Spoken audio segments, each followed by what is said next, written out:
This channel is for educational purposes only.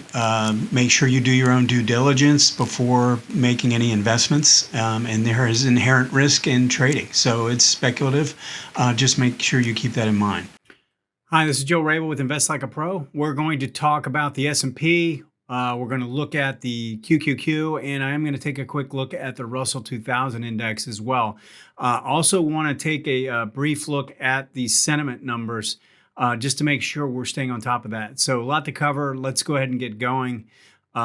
First thing, I want to make sure we just spend a minute looking at again, these market conditions are very important to continue to go back to over and over again. Make sure you're staying on top of all four different areas.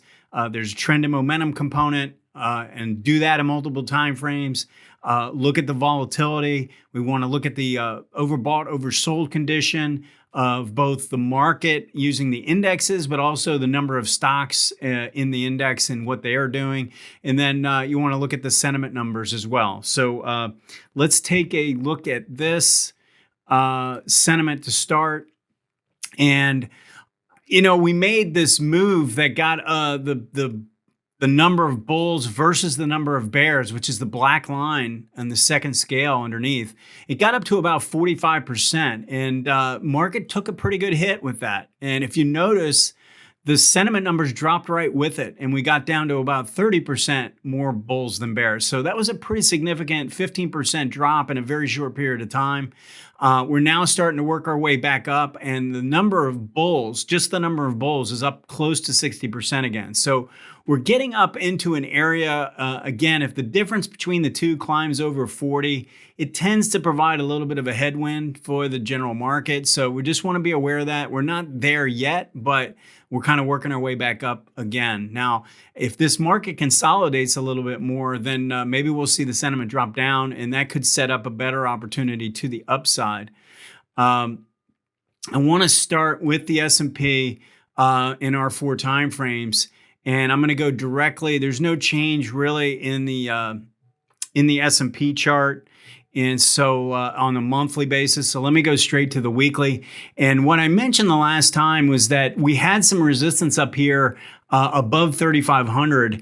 And just the way it had come down and rallied back, I felt like this was going to be a little bit of a problem area and at least maybe cause a little bit more consolidation. I personally would like to see more of this.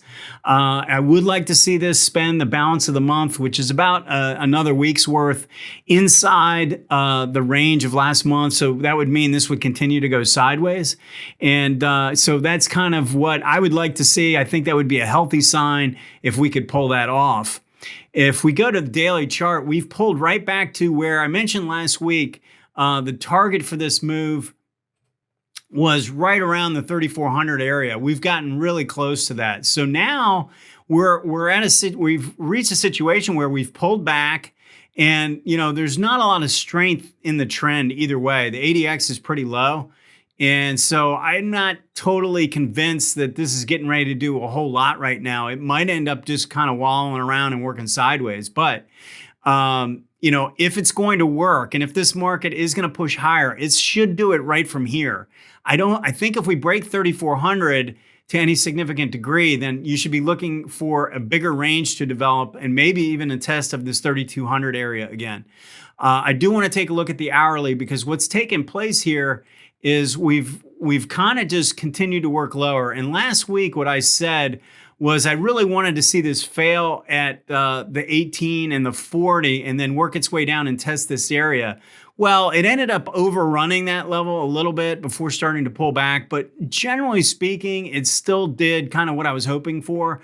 And this has kind of worked down. Now we have this trend line in place, and we don't have a lot of strength in the sellers. If you look at this ADX, it really isn't showing much strength. The ADX cannot get above 25 based on the decline phase. So, you know, I'm sort of still of the opinion that this 3,400 area could hold.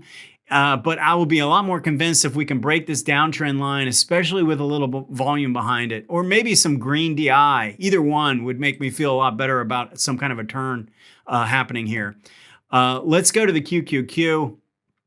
And The pattern is pretty similar. Again, I mentioned the monthly last time in the hopes that we were going to create an inside month, meaning this month stays inside of last month. And I think the odds are pretty high now, especially the way this is pulled back, that's what's gonna happen. But you never know. Just stay on your toes. If this can stay inside there, then I think that increases the odds that the following month probably has a little bit more activity to it. And again, with all the stuff going on, we've related to the election, and everything that we've been talking about. In terms of this being extended and maybe needing a little bit of a consolidation, I think you just have to be ready. We could have a hard down move, or we could have a big up move from here. And this key 3,300 number, I think, is a pretty important level to watch. Let's go to the weekly. And again, this is a very similar pattern. We rallied up, hit some problems here. From the 300 zone. And again, if we can spend some time consolidating, working sideways, and based on the fact that the MACD has rolled down, that does increase the odds that we could spend some time in a consolidation before this is ready to go again. The daily chart has pulled back again. I mentioned 280. We haven't quite, I guess we did get there. The low is 280, a very close, hit the 40 and this price support. So now is the question, how do we react here?